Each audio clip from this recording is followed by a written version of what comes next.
G'day, it's Clive Roxinger here. Now, I've got my lathe working, well I'm going to get my lathe working again, and I found that I could move this motor to line up with the pulley, which is terrific, because I need to use the lathe, and I've now kind of got it lined up. I'll put the belt there, got the belt in there, but you can now see that that's kind of lining up with the motor down the bottom down there. But this is tricky. They designed these things back in the 20s so that Joe Average can't work on them. They want to make sure that the people working on these lathes know what they're doing, and you've got to be very careful with these things that have got ribs in them. What'll happen is you'll tie two ribs down and it'll very poetically roll out of the sling and then fall on your foot. You remember that thing that you dropped on your foot like 2 weeks ago? It'll land on that same spot. I go to play the piano in Horsham. They got a public piano, and as I pulled the chair back, it bit me on the finger. And that's my playing finger, because I type with two fingers, and I tend to play the piano with two fingers too. So I'm disabled, and you know I'm playing the piano and I'm in like goddamn agony. But the thing with this is, I had to secure this in several places. First thing, you got to stop it from rotating around. So I tied it to the chuck on that side, wall on this side, but also I had to secure it at the back to make sure that it didn't slide forward. So she's reasonably secure. It's still seated in there, which is exactly what you want. And so, but these, when they design these lathes, they don't give you any play. When you slide this belt in, I found that there was only about a 1/16 of an inch clearance to get the belt in. It's almost, I can't do it now, but when I slid that in, yeah, it's almost got no tolerance at all, and they seem to put everything in a position. See here, you've got the flat plate sticking out on the motor down there. I don't know if you can see it there. They design it so that you can't get the bloody spanner in there.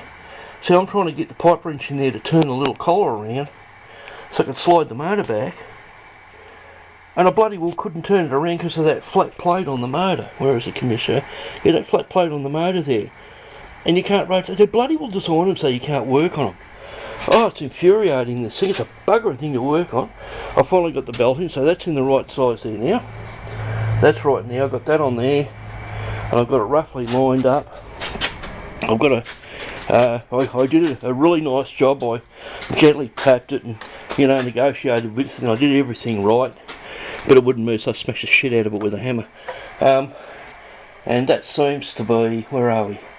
That seems to be lining up with the pulley down the bottom down there now. I think that's the pulley down there.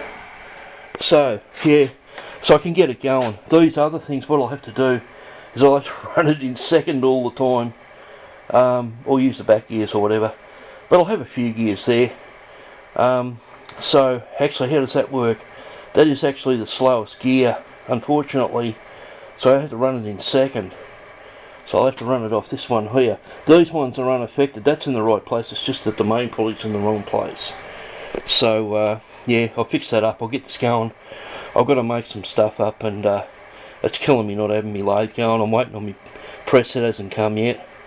And when my press comes, I'll press this back on. But I'll be able to get this going. I've got it roughly lined up with the pulley now. So I'll be rocking and rolling. So, Clive Roxinger, yes, just a few safety tips. When you do stuff like this, think, because when they've got these bloody spokes on them, you'll tie it down all beautifully on two of them, and it'll just very casually roll out of the sling and roll onto that bit on your foot that the thing fell on last week. I dropped a little card off the 3D printer, little thumbnail, and it bounced nearly a foot, and I'm thinking, how the hell could it do that? It fell on an angle so that it actually must have fallen on the corner enough to propel it a foot. I can't understand how it rolled a foot. A little tiny thumbnail, about the size of your small nail, and it rolled a bloody foot. I couldn't find it for the life of me. You know, I drop a bloody, I drop a screw and it's in, like I find it's on the top of Mount Kosciuszko. You know, or fucking you're in a fucking park in freaking Adelaide. I don't know how the hell it happens. I drop things and they just disappear. So, and I had a bunch of stuff fall down the back of the bench. That's going to be fun. Now I've got to pull all the boxes out and try and find out all the junk I bloody dropped behind the bench. But I'm going to get my lathe working pretty soon. She's a beautiful old dear. I'll get her all working again.